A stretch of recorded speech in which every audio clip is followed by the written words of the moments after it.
Dans ce deuxième volet des formations VBA Excel, consistant à traiter les fichiers externes pour proposer au final une saisie semi-automatique, c'est-à-dire intuitive, comme ici, nous allons finalement décomposer ce deuxième volet en deux volets, soit un volet supplémentaire, et je vais vous expliquer pourquoi. Comme vous le constatez, ici, l'objectif consistera, donc dans ce volet, à faire en sorte que les propositions judicieuses s'affinent au fur et à mesure que les caractères sont saisis par l'utilisateur. Au clic, au final, eh bien vous remarquez que tous les résultats sont produits, que la liste des choix pertinents s'efface, c'est-à-dire qu'elle se masque pour proposer tous les résultats qui concordent avec la recherche effectuée par l'internaute. Sur la base, bien sûr, du fichier consolidé lors de la formation précédente qui avait consisté à parcourir l'ensemble des fichiers de cache, du sous-dossier cache, pour concaténer chacun de ces mots-clés pertinents à proposer en saisie semi-automatique, séparés d'un caractère remarquable, c'est-à-dire de la petite barre verticale, sauf que, au clic, donc, sur l'un de ces choix, eh bien, c'est ni plus ni moins que le fichier cache correspondant à ces mots-clés qui va devoir être restitué, sauf que ce fichier de cache, en même temps qu'il propose toutes les réponses, encapsule tout le code HTML qui est destiné naturellement à être reproduit sur une page web, puisque ces fichiers de cache ont été consolidés par un code serveur. Et donc dans ce troisième volet, ça fera l'objet d'un chapitre à part entière, c'est une notion importante, nous exploiterons les expressions régulières afin de pouvoir purger ces fichiers de toutes ces balises pour ne conserver que les résultats textuels que nous souhaitons afficher au final dans notre classeur Excel. Pour ce faire donc, nous repartons directement depuis le résultat que nous avions atteint lors de la formation précédente, souvenez-vous, au clic sur le bouton récolter, le code VBA parcourait l'ensemble des fichiers contenus dans le sous-dossier cache pour pouvoir purger ici leur nom, des extensions et des tirets afin de produire les mots-clés, les successions de mots-clés, de restituer leur taille en kilos et le nombre de résultats qu'ils proposaient. Et sur la feuille recherche, forcément épurée à ce stade, rien n'est fonctionnel. Si nous cliquons sur le bouton OK, bien sûr, rien ne se produit. Vous notez la présence ici de la liste déroulante qui devra se remplir au fur et à mesure de la saisie de l'utilisateur dans le moteur de recherche des propositions pertinentes. Dans le ruban développeur, nous allons commencer par afficher ou plutôt activer le mode création de manière à ce que cette liste déroulante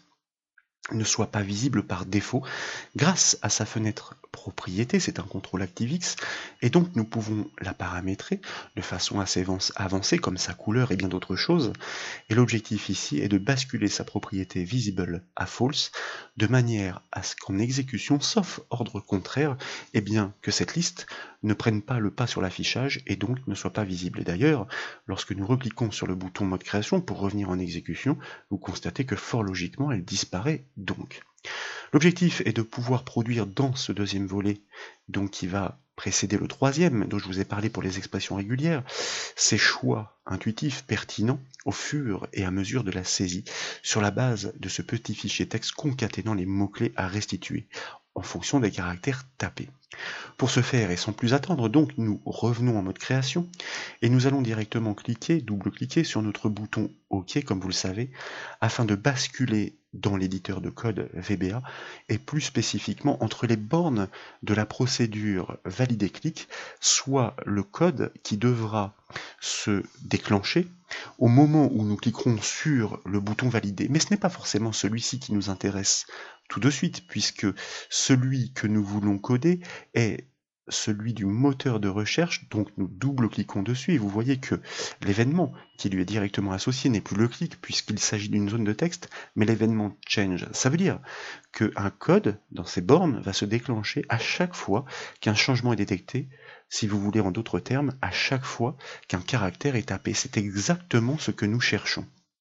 Donc nous allons commencer comme toujours par déclarer les variables nécessaires au traitement. Et nous avons besoin de variables pour pouvoir traiter les informations textuelles. Donc nous déclarons une variable chaîne que nous typons comme un string. Et nous allons déclarer une variable qui n'est pas forcément très utile, mais nous la déclarons quand même, vous verrez pourquoi. C'est une sorte de garde-fou plancher, comme un integer qui va s'assurer, en fait, qui va permettre de nous assurer qu'il y a bien des caractères tapés avant d'enclencher le code qui va consister à proposer ces choix pertinents. Nous avons besoin d'une variable, puisque nous sommes en option explicite, je vous le rappelle, qui va nous permettre par le biais de boucle, de parcourir l'ensemble des informations chargées dans un tableau, celles des mots-clés, pour pouvoir proposer ce qui commence exactement de la même façon que la saisie de l'internaute. Nous avons besoin aussi d'une variable que nous nommons NB-mots, que nous pourrions nommer NB caractères ou NB lettres, qui va permettre de savoir combien il y a effectivement de caractères tapés à l'instant T par l'utilisateur pour pouvoir proposer les choix pertinents judicieux des mots-clés qui ont été consolidés, qui sont forcément au moins aussi longs, si ce n'est plus. Nous avons besoin d'une variable de type tableau dans laquelle nous allons charger tous les choix concordants afin de les restituer les uns à la suite des autres et à l'issue dans cette fameuse petite liste déroulante qui fera office, comme pour un moteur de recherche Google, de suggestions à l'instant T pertinentes. Nous avons besoin d'une variable que nous nommons NB car elle porte bien son nom pour déceler le nombre de caractères de la chaîne que nous sommes en train de saisir, en effet. Une variable d'ailleurs que nous nommons saisie et que nous typons comme un string, chaîne de caractères pour la saisie de l'utilisateur. Et enfin, une variable ligne qui porte bien son nom mais comme un integer, cette fois-ci un entier, tout simplement parce que nous allons devoir restituer les résultats comme vous le constatez à partir de la ligne 6 et plus précisément de la colonne B. Suite à ça, donc, puisque nous avons déclaré les variables nécessaires au traitement, comme vous le savez, suite à la déclaration, conventionnellement, eh bien, il y a l'affectation. Nous commençons par affecter notre variable plancher à 0. Et puis, il s'agit ensuite, eh bien, d'affecter les autres variables, ou plutôt, pour les affecter, d'accéder directement à notre fichier de consolidation en mode lecture qui, par rapport au dossier de l'application, se situe dans le sous-dossier consolidation. Et c'est bien lui qui nous intéresse, celui qui consiste en la concaténation, ou plutôt en l'enchaînement des mots-clés que nous souhaitons travailler pour proposer cette saisie intuitive. C'est la raison pour laquelle, eh bien, nous allons exploiter notre fameuse instruction, exploitée à maintes reprises dans nos formations Open, pour accéder à un fichier de type texte, en l'occurrence ici, que nous désignons dans l'enchaînement, en commençant par son chemin d'accès, comme dans la formation précédente. Donc, nous exploitons la propriété path de notre objet ThisWorkbook qui littéralement permet de désigner le chemin d'accès complet à notre classeur. Sauf que nous, par rapport à ce chemin d'accès complet, nous devons accéder au sous-dossier consolidation. Alors, pour éviter tout problème, voyez-vous, eh bien, je vais aller récupérer ce nom de dossier directement dans la barre d'adresse, et puis nous allons le coller directement à la suite dans notre concaténation. Dans ce sous-dossier consolidation, nous devons pointer sur le nom du fichier en statique qui justement recèle l'ensemble de ces informations de mots-clés consolidés. Donc pareil, ici, je prélève l'information sur le nom du fichier pour pouvoir le désigner et parfaire mon chemin d'accès complet jusqu'au fichier à ouvrir en mémoire. En lecture cette fois-ci, puisque lors de la formation précédente, nous avons écrit dans ce fichier, donc nous avions utilisé l'instruction for output. Ici, c'est pour y entrer des informations, for input. Et comme vous le savez, pour ces accès séquentiels, nous devons dédier une allocation mémoire que nous représentons par un numéro arbitraire, s'il n'est pas déjà utilisé. C'est notre premier accès, donc nous pouvons lui attribuer le numéro 1. Pour ne pas risquer des oublis, nous allons tout de suite fermer cet accès et nous allons coder ensuite entre. Désormais, lorsque nous désignons, spécifions ce fichier pour lequel nous souhaitons récupérer les informations, eh bien, c'est par son numéro de mémoire que nous devons le faire, comme nous l'avons fait pour le fermer, c'est-à-dire le libérer de la mémoire. Et je vous rappelle que l'instruction VBA qui permet de lire la ligne, puisqu'il n'y a qu'une ligne, c'est une grande ligne concaténée de ces informations de mots-clés, c'est l'instruction line input en désignant le numéro pour pouvoir spécifier le fichier auquel nous souhaitons accéder en mémoire. Line input 1, cette instruction permet de récupérer la ligne complète en cours de lecture et que dans le même temps, donc, eh bien, nous stockons, nous affectons dans notre variable chaîne que nous avions déclarée à cet effet. De fait, eh bien, nous pouvons à ce stade, normalement, vérifier que nous avons été en mesure de récupérer le contenu du fichier texte ainsi désigné. Qu'en est-il si nous faisions un petit essai? Tiens, nous allons juste, avant de faire le test, ajouter un petit traitement qui va consister à vider notre liste box, notre liste déroulante qui s'appelle prop, nous l'avions vu dans la fenêtre des propriétés, car à chaque nouvelle suggestion, forcément, avant de faire une nouvelle proposition, faut-il encore vider les précédentes. Qu'en est-il, comme je vous le disais, si nous souhaitions faire un petit essai à ce stade, eh bien, nous allons dans un MSGBox afficher à l'écran notre variable chaîne qui, à ce stade, est censée avoir récupéré l'ensemble des informations des mots-clés concaténées situées dans ce petit fichier texte. Nous revenons donc sur notre classeur en cours d'étude, nous désactivons le mode création pour pouvoir faire une simulation, nous cliquons dans notre zone de moteur et constatez que, à peine le premier caractère est-il saisi, que l'ensemble des informations situées dans le fichier texte est effectivement stocké dans la variable chaîne que nous affichons. Donc le challenge, désormais, consiste forcément à pouvoir traiter ces informations en les découpant par ce caractère remarquable pour voir celles qui en correspondrait au début de la saisie de l'utilisateur. Nous revenons donc dans notre code VBA Excel, nous pouvons supprimer cette ligne intermédiaire, mais avant de nous soucier de cette découpe, comme nous l'avions fait lors de la formation précédente, puisque rien n'empêche l'utilisateur d'avoir réalisé des recherches précédentes, nous allons commencer par purger la zone d'extraction des résultats des précédentes potentielles, on va dire, suggestions. Ça veut dire que nous allons tester tant que cette cellule n'est pas vide pour passer aux suivantes, et tant que nous détectons qu'il y a un contenu, nous allons la vider grâce à la propriété value, donc c'est un code trivial que nous allons répliquer ici grâce à une boucle while. L'objectif consiste tout de même à initialiser notre variable ligne pour nous positionner sur la bonne ligne. À l'indice 6 donc est dans la foulée grâce à une boucle while qui permet d'exécuter un traitement récursif tant qu'un critère est vrai, basé sur la reconnaissance du contenu de la cellule en cours grâce à l'objet cells pour l'indice de ligne en cours, variable donc, mais pour la colonne 8, il faut savoir si effectivement sa valeur, .value, est bien vide ou justement ne l'est pas, guillemets, guillemets. Et nous n'oublions pas de borner notre while par un wend, et c'est ensuite à l'intérieur que nous allons pouvoir inscrire les informations. Et donc, comme vous le remarquez ici, nous avons effectivement de nombreuses colonnes. Nous pourrions prendre la 2 comme la 8, 1, 2, 3, 4, 5, 6, 7 et 8, puisqu'il s'agit ici de cellules fusionnées. Donc, l'objectif, comme je vous le disais ici, consiste à déceler si oui ou non, eh bien nous avons des résultats précédents de recherche. Tiens, d'ailleurs, nous allons, par mesure de sécurité, nous baser, je ne sais pas pourquoi j'ai voulu la 8, mais nous baser sur la 2, ce qui sera beaucoup plus propre pour, effectivement, eh bien, purger les précédents résultats de recherche. Si effectivement, grâce à ce test dans la boucle while, nous décelons qu'il y a de précédentes extractions, et bien à ce moment-là, nous exploitons de nouveau notre objet cells pour la ligne en cours, mais pour la colonne 2 donc, grâce à sa propriété value que nous affectons cette fois-ci, ou plutôt que nous réinitialisons, à guillemets, guillemets. Et comme il s'agit d'une boucle while, eh bien nous n'oublions pas d'incrémenter la variable qui sert de test, afin de bien passer à la ligne suivante, pour les scruter toutes, si d'aventure, eh bien, il y avait des extractions qui se succédaient. Il s'agit donc, pourquoi pas, de réaliser un petit test à ce stade. Si nous avions ici inscrit quelques informations, pourquoi pas arbitraires, comme ceci, et si nous revenons dans notre moteur de recherche et que nous tapons une lettre, eh bien constatez qu'avant même de proposer les résultats pertinents pour la saisie intuitive, eh bien que les précédents résultats sont instantanément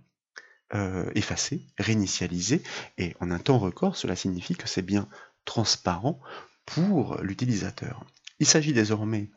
comme nous le disions précédemment, eh bien, dans cette variable chaîne qui a permis de récupérer ce contenu, de séparer les informations sur le caractère remarquable qui, comme vous le savez, est la barre verticale pour pouvoir les ranger indépendamment dans chaque ligne du tableau de variables que nous avions déclaré à cet effet qui se nomme chaîne tab. C'est la raison pour laquelle nous exploitons ce nom de variable afin de l'affecter grâce à la précieuse fonction VBA split qui permet de découper une chaîne de caractères. Cette chaîne est reconnue sous le nom de variable chaîne sur une occurrence, un caractère remarquable. En l'occurrence ici, il s'agit de la barre verticale que nous passons entre guillemets et en deuxième paramètre. Lorsque nous validons à ce stade, nous sommes censés avoir récupéré donc l'ensemble des mots-clés qui sont issus des fichiers de cache dans des rangées indépendantes de notre tableau de variables qui est nommé chaîne table. Il est important de connaître le nombre d'éléments qui ont été ainsi rangés, car nous allons les parcourir au fur et à mesure de la saisie pour proposer ceux qui sont pertinents, qui sont concordants. Donc dans la variable nbmo que nous avions déclarée à cet effet, grâce à la fonction VBA uboon pour upperboon que nous avons utilisé dans la formation précédente, nous lui passons en paramètre notre tableau de variables, et donc cette fonction va renvoyer la borne supérieure de ce tableau, en d'autres termes, le nombre d'éléments contenus dans ce tableau de variables. D'ailleurs, nous pourrions très bien faire un test pour constater si nous avons bien, je crois, les 125 résultats que nous avions constatés lors de la formation précédente grâce à un MSGBox temporaire et intermédiaire. Revenons sur notre feuille Excel, tapons un mot-clé et constatez effectivement que nous avons bien 125 résultats qui étaient effectivement proposés, 125 fichiers de cache pertinents que nous avons bien rangés dans des cellules indépendantes de notre tableau de variables. Jusqu'ici donc, par rapport au test intermédiaire que nous venons de réaliser, eh bien nous pouvons poursuivre le développement puisque tout semble correct et cohérent. Il s'agit de stocker, pour pouvoir la comparer, la saisie de l'utilisateur dans la variable que nous avions prévue à cet effet, c'est-à-dire la variable saisie. Notre moteur de recherche, notre zone de saisie se nomme moteur, et c'est la raison pour laquelle, lorsque nous tapons un point, sont proposées ses propriétés et méthodes, et en l'occurrence, comme pour les cellules, la propriété value permet d'accéder à son contenu, donc de récupérer les informations tapées par l'utilisateur. Combien de caractères il y a dans la requête effectuée par l'utilisateur? Nous allons stocker cette information dans la variable nbchar, elle aussi prévue dans la partie déclarative. Grâce à la fonction len, nous lui passons en paramètre tout simplement la variable saisie qui vient de stocker les informations qui sont tapées par l'utilisateur à l'instant T. Pourquoi nous avons besoin de cette information? Je vous rappelle que nous avons besoin de cette information tout simplement pour pouvoir comparer la taille de ce qui est saisi par l'utilisateur avec la taille de ce que nous souhaitons proposer, parce que nous n'allons pas lui proposer des suggestions dont la taille est effectivement inférieure à ce que l'utilisateur a déjà saisi, signifiant que donc il ne souhaite pas effectivement récupérer ses choix. Il va s'agir ensuite, bien sûr, de pouvoir faire ces tests, mais je vous propose encore une fois et dans un premier temps donc de restituer ces informations, de faire un petit essai avec un MSGBox temporaire dans lequel nous allons afficher pour vérification le nombre de caractères que nous avons stockés. Nous revenons sur notre feuille Excel, nous poursuivons une saisie qui est totalement arbitraire et vous constatez que instantanément, en même temps je vous le rappelle que les informations textuelles sont récupérées, découpées, rangées dans un tableau, eh bien nous arrivons instantanément à effectivement récupérer le nombre de caractères saisis par l'utilisateur au moment de la demande. Et puis, il s'agit ensuite de pouvoir parcourir l'ensemble des informations situées dans le tableau de variables. Et pour ce faire, donc, nous avons besoin de réaliser un test grâce à une instruction conditionnelle if que nous avons utilisée à maintes reprises dans nos formations VBA, qu'il s'agisse d'Excel ou d'Access, pour savoir déjà si nbchar est supérieur à la valeur de notre garde-fou, notre variable plancher, que nous avions initialisé à 0. Ce n'est pas un test d'une grande utilité, néanmoins nous nous assurons, mais la logique l'impose, que effectivement, nous avons bien commencé à saisir des informations dans cette zone de saisie. Auquel cas, puisque nous avons vraisemblablement des propositions à soumettre à l'utilisateur, nous allons afficher notre liste déroulante, notre liste box, qui devra se charger des propositions utiles et pertinentes. Une fois qu'il est chargé, donc, nous allons parcourir l'ensemble des informations dans le tableau de variables. Je vous rappelle que nous avions stocké ici la borne supérieure, c'est-à-dire l'ensemble des éléments contenus dans ce tableau qui a découpé les mots-clés dans la variable nbmo grâce à notre variable i et une boucle for, donc en partant de l'indice 0 jusqu'à la borne supérieure moins 1, car je vous rappelle que le premier indice reconnu dans un tableau est reconnu par l'indice 0. Donc forcément, s'il y a 5 éléments, on va de 0 à 4, donc jusqu'à n bémol moins 1. N'oublions pas de borner notre boucle for avec l'instruction next suivie du nom de la variable qui est utilisée pour réaliser la boucle. Ici, le but du jeu, avant de faire des propositions, est de nous assurer que les informations qui commencent par les mêmes caractères ont bien une longueur suffisante par rapport à la saisie en cours de l'utilisateur. Donc nous commençons par faire un test. Est-ce que la longueur, fonction VBA len, de l'information en cours de lecture dans le tableau de variables chaîne-table grâce à cette boucle for, et nous pointons sur sa rangée, eh bien, en lui passant le paramètre donc incrémenté i,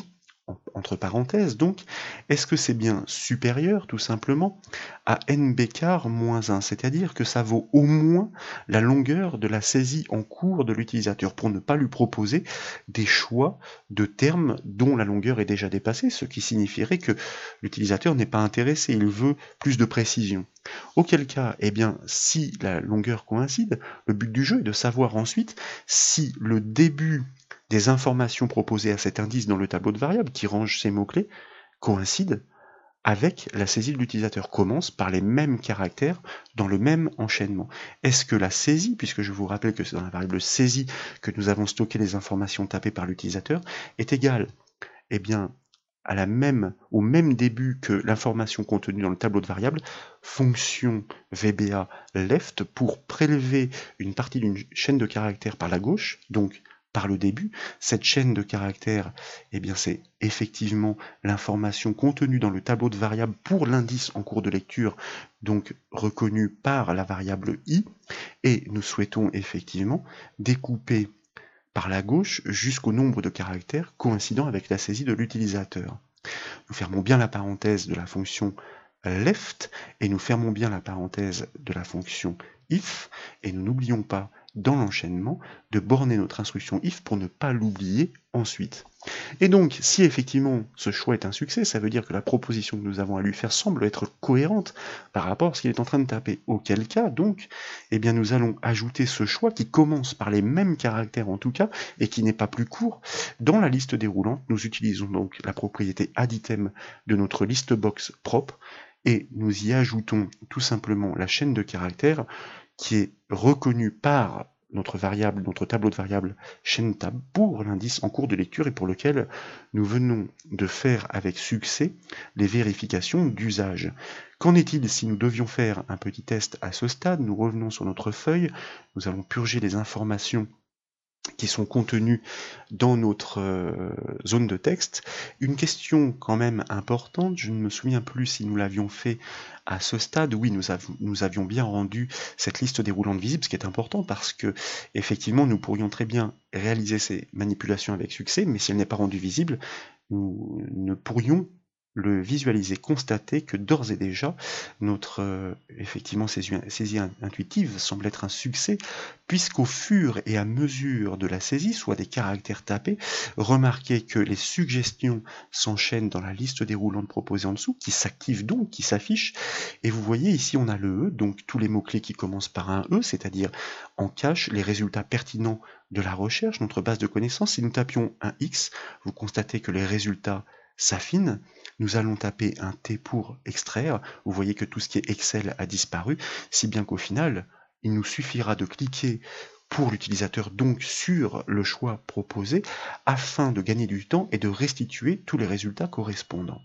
Et c'est la raison pour laquelle, donc, nous revenons dans notre code, mais d'ores et déjà, comme vous l'avez constaté, eh bien, nous avons réussi, en effet, à proposer avec un code relativement léger, une saisie intuitive pour l'utilisateur. Certes, nous avions déjà fait une formation dans le premier volet qui consolidait ces termes de recherche concaténés pour les proposer. Nous les avons ouverts, découpés dans un tableau, nous les avons parcourus en fonction de la longueur des caractères tapés par l'utilisateur pour nous assurer que le début des mots était identique afin de les proposer en temps réel à la vitesse du processeur. Forcément, ça va très vite. L'objectif, comme je vous le disais donc, est de pouvoir effectivement au clic sur notre zone de liste, c'est-à-dire sur l'un des choix proposés, et bien de l'afficher dans le moteur de recherche et de lancer dans la foulée l'extraction. Dans un premier temps, je vous propose de créer une procédure que nous allons nommer validation. Pourquoi une procédure externe? Tout simplement parce que cette procédure pourra être ainsi appelée au clic sur la liste déroulante ou encore au clic sur le bouton valider clic. Et d'ailleurs, dans la foulée, pourquoi pas, nous pouvons très bien, d'ores et déjà, au clic sur le bouton, puisque nous avions créé la procédure tout à l'heure, appeler cette petite procédure indépendante validation dans laquelle nous devons restituer les résultats et nous allons dans un premier temps les restituer de façon basique et dans un deuxième temps, pour le troisième volet, grâce aux expressions régulières, les retravailler pour les décortiquer de façon indépendante. Il s'agit donc, au clic sur notre liste déroulante,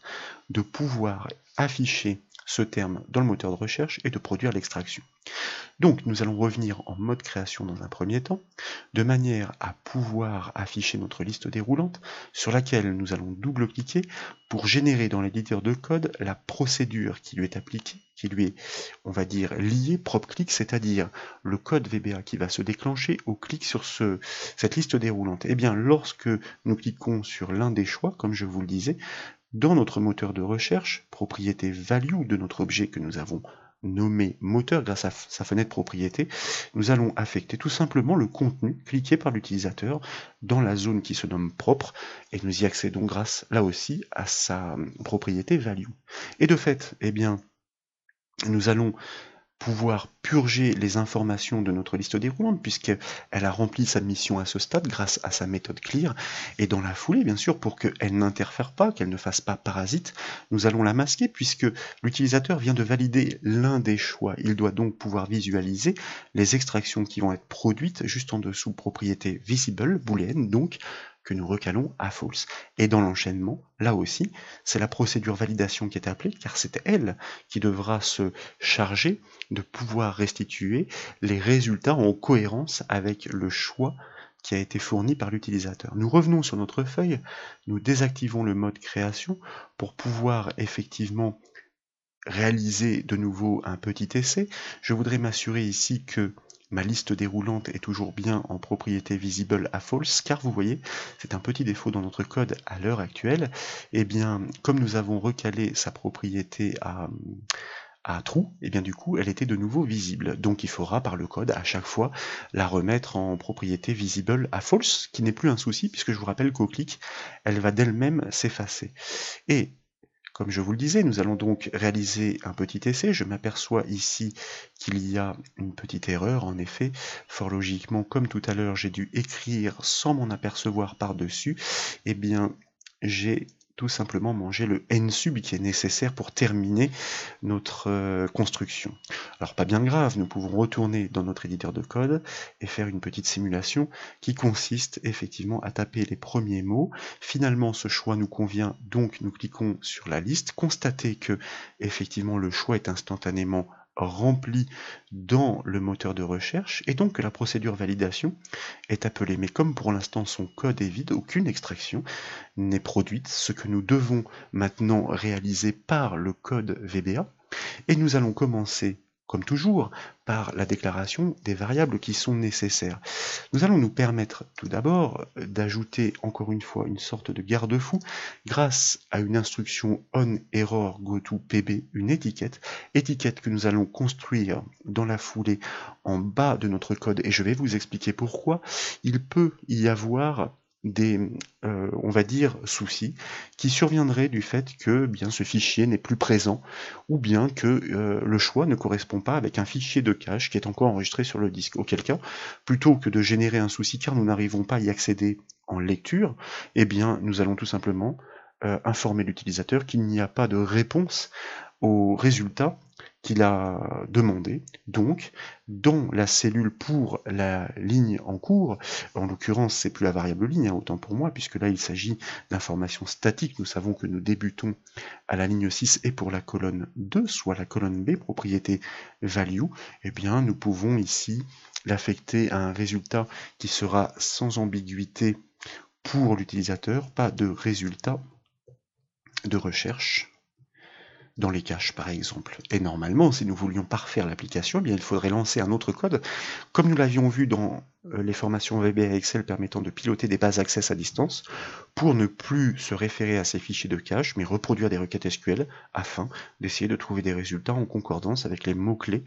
de recherche tapés par l'utilisateur. Donc notre garde-fou étant posé, et vous remarquez que nous avons bien pris soin de mettre un exit sub avant cette étiquette PB, auquel nous serons envoyés si une erreur survenait de manière à afficher ce résultat. Par contre, si tout se passe bien, exit sub, nous sortons en effet avant. Et donc, il s'agit de commencer par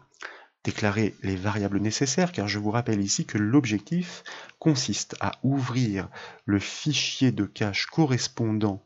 aux mots-clés de recherche tapés par l'utilisateur afin de restituer ce qui a été mémorisé dans ces fichiers. Donc nous déclarons d'abord une variable chaîne que nous typons comme un string, suivi d'une variable contenu qui porte bien son nom, que nous typons elle aussi comme un string, qui va tout simplement permettre de récupérer le contenu complet qui est désigné dans ce fichier de cache. Nous avons besoin d'une variable ligne, ça ce sera surtout utile pour le troisième volet, car lorsque nous serons à même de décomposer les informations, car un fichier de cache peut proposer par exemple 10 résultats, ces 10 résultats devront être écrits indépendamment, donc sur des lignes indépendantes, les unes en dessous des autres. Et puis, nous allons ensuite déclarer d'autres variables qui seront utiles, comme par exemple un tableau de variables pour pouvoir travailler les informations à découper. Donc, nous déclarons un tableau que nous nommons tabraise, avec les deux parenthèses, comme il est de coutume, d'ailleurs c'est obligé dans la syntaxe VBA, comme un tableau de variables, certes, mais un tableau de variables de type texte. Et dans la foulée donc, eh bien, nous devons accéder au fichier de cache qui correspond aux mots-clés tapés et validés par l'utilisateur. Encore une fois sur notre chemin, donc nous exploitons notre fameuse instruction open. Alors comme je clique ailleurs, forcément, il y a une erreur qui m'est suggérée, et pour ne pas m'embêter, voyez-vous, nous allons ici récupérer des bouts d'instructions que nous n'aurons plus qu'à adapter. Faut-il encore être suffisamment minutieux, car l'objectif est de pouvoir accéder en mémoire reconnue par un numéro d'allocation mémoire libre. Nous avions bien fermé notre précédent accès à un fichier qui est situé dans le sous-dossier cache cette fois-ci, et qui va correspondre point pour point avec les tirets à rajouter ainsi que l'extension au terme de recherche formulé par l'utilisateur par le biais de la liste déroulante. C'est la raison pour laquelle ici dans notre concaténation, pour notre procédure validation, nous désignons le chemin d'accès complet au classeur en cours, puis le sous-dossier cache, et là, il faut tout simplement lui indiquer d'ouvrir le fichier qui correspond au terme tapé par l'utilisateur, mais reconstituer des informations manquantes, comme je vous le disais, extension plus tiret. C'est la raison pour laquelle, encore une fois,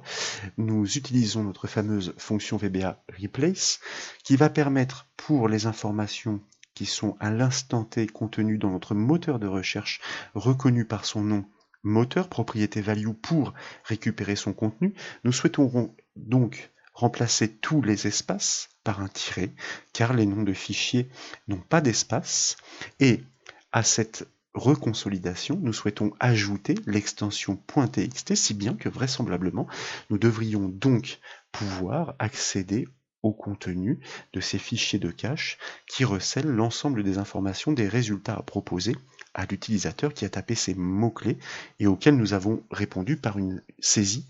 intuitive. Vous vous souvenez que c'est une boucle do while qui va nous permettre de récupérer l'ensemble des lignes de ce fichier, car contrairement à la formation précédente, ces fichiers sont constitués de plusieurs lignes. C'est la raison pour laquelle nous initialisons une boucle do while avec cette fameuse fonction très intéressante, là aussi que nous avons exploité à plusieurs reprises pour lire tout le contenu d'un fichier texte, EOF, qui littéralement signifie End of File, tant que la fin du fichier n'est pas atteinte. Quel fichier reconnu par son numéro d'allocation mémoire 1, donc, cela veut dire en d'autres termes que nous poursuivons la lecture ligne à ligne jusqu'à la dernière ligne. Et donc, ligne à ligne grâce à notre instruction line input que nous avons utilisée lors de la formation précédente en désignant le fichier par son numéro d'allocation mémoire, encore une fois, dièse 1, eh bien nous récupérons l'information de la ligne que nous stockons dans la variable chaîne que nous avions déclarée à cet effet, et comme nous souhaitons produire le résultat reconstitué complet, eh bien dans la variable contenue, nous allons reconcaténer avec la précédente information qui avait été prélevée, soit contenu égale contenu, à laquelle nous ajoutons la nouvelle information pour la nouvelle ligne en cours de lecture, donc le et commercial chaîne, variable dans laquelle nous avons effectivement stocké la ligne que nous sommes en train de prélever. Donc, suite à ça, normalement, nous sommes censés avoir récupéré le contenu complet de notre fichier de cache qui propose les résultats. Nous pourrions d'ailleurs, pourquoi pas, réaliser un petit test en dehors de notre boucle de while et de notre instruction open, c'est-à-dire une fois que nous avons bien refermé le fichier, en affichant le contenu pour voir à quoi il ressemble. Et puis, nous revenons sur notre feuille pour tenter une petite exécution, une simulation en tout cas, et nous retapons pourquoi pas les premiers mots, pour constater que dès lors que nous arrivons au troisième caractère, nous n'en avons plus que 2 propositions, et remarquez que instantanément, ça va très vite, et bien le fichier correspondant de cache, donc proposant les résultats à la demande, est directement chargé, sauf que à ce stade, bien sûr, il est incompréhensible pour l'œil humain, il y a au milieu, comme ici, vous voyez, convertir les unités de mesure, c'est bien une rubrique qui doit reconduire vers une page web bien spécifique qui va proposer l'information en adéquation. Le reste consiste en une mise en forme HTML avec les liens href, les liens en dur, mais aussi les images associées des rubriques et des formations qui sont affichées et que nous ne souhaitons pas produire ici sur cette feuille. Constatez que cette fois la liste déroulante s'est bien remasquée instantanément et donc nous avons bien vérifié qu'à ce stade nous étions corrects dans l'enchaînement. Il s'agit maintenant, bien sûr, de pouvoir restituer ce contenu, et c'est ce que nous proposons de faire à ce stade. Dans un premier temps, donc, eh bien, nous allons nous contenter de restituer l'information telle qu'elle, en lieu et place, directement sur la feuille, soit en cellule B6, si je ne m'abuse, c'est-à-dire la ligne 6 et la colonne 2, bon, pour l'instant ce ne sera pas très exploitable, mais comme je vous le disais, nous avons besoin d'un chapitre à part entière afin de pouvoir, par les expressions régulières, purger le contenu complexe de ces fichiers, de ces multiples balises HTML, afin de produire un résultat explicite et intelligible. Donc en cellule, eh bien, B2, ligne 6, colonne 2, à ce stade, nous allons simplement nous contenter de restituer le résultat brut tel que nous l'avons réceptionné, mais qui néanmoins correspond bien à la demande, et surtout dans l'enchaînement de cette saisie intuitive. Qu'en est-il si par exemple nous retapions d'autres mots-clés de recherche comme extraire les données que nous validons ainsi? Eh bien remarquez, c'est parfait que nous avons certes un résultat fort peu gracieux, pas facile à exploiter, mais qu'à ce stade, en fonction des demandes de l'utilisateur, eh bien nous restituons bien un résultat. Calcul sur les tableaux filtrés avec Excel, c'est bien de l'extraction. Il n'y a pas de souci à ce stade. Si nous tapions d'autres mots-clés, comme par exemple mise en forme conditionnelle, vous voyez que les choix s'affinent au fur et à mesure des caractères tapés, et ça c'est parfait. Nous validons conditionnel et constatez que c'est bien d'autres résultats, suivis connectés des valeurs boursières vraisemblablement, qui sont proposés, soit des formations Excel qui mettent en œuvre cette mise en forme conditionnelle, mais il n'y en a pas qu'un, il y en a sans doute plusieurs, et donc il va nous falloir purger ces balises HTML pour restituer les informations qui sont contenues au milieu, et chacune de ces propositions, eh bien les livrer dans des cellules indépendantes, les unes en dessous des autres. Quoi qu'il en soit, nous avons terminé pour ce point, puisque nous avons réussi effectivement au fur et à mesure de la saisie, eh bien, de proposer des suggestions, comme vous le constatez, intuitives, temps réel, à l'utilisateur, qu'il n'a plus qu'à valider comme un moteur de recherche Google. Il ne restera plus qu'à affiner en retravaillant ces fichiers de cache restitués. J'espère que cette démonstration vous a plu. Si c'est le cas, comme toujours, je compte sur vous pour mettre un petit j'aime à la vidéo. Et comme vous le savez, vous pouvez retrouver toutes les autres formations sur le site bombache.fr. Je vous remercie.